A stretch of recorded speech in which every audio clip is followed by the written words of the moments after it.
So well, patuloy pa rin tayo sa paglalakad. Ayun mga kasama natin. 2 oras tayo naglalakad at maulan.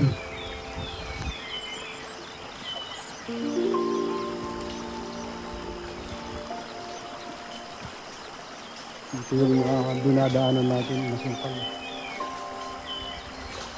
Ang daming ratan dito.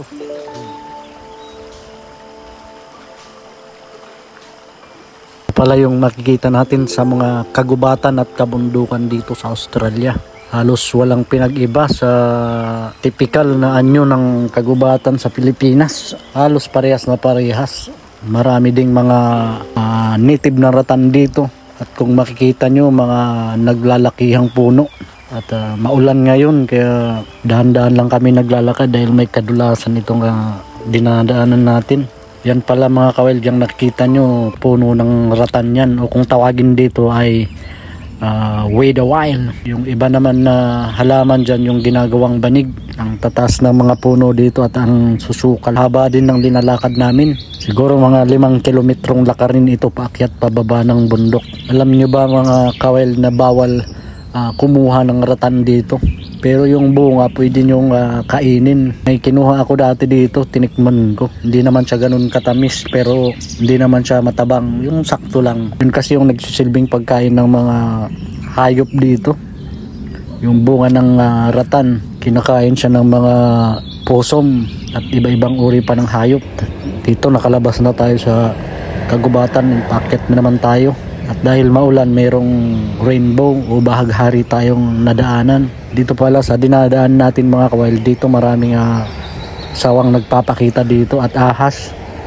Kapag ganyang maulan, hirap umakyat dahil madulas talaga yung daan. Kaya kailangan din talaga ng pahinga. At ito, nasa gitna tayo ng pakuhan, mga pako. Ayan, tatawirin pa natin yan. Bababa tayo dyan sa diretsong yan para makalabas tayo pababa ng kalsada.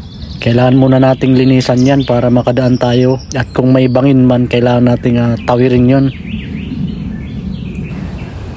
Nakababa na tayo at ito naman yung bumungad sa atin. Isang napakagandang creek. Ang linaw ng tubig dyan.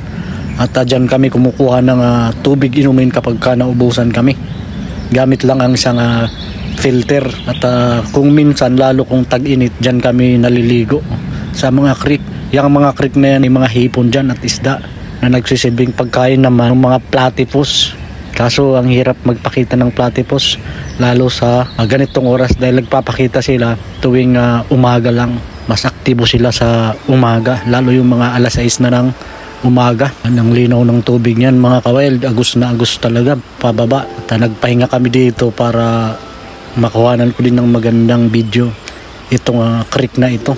Ang lalaking bato dyan. Ito, nakalabas na kami mga ka-wild, papunta na ng kalsada.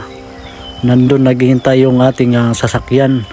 At ito naman ka-wild, ito yung paru-paro na espesyal. Ito yung tinatawag nilang Ulysses butterfly dito.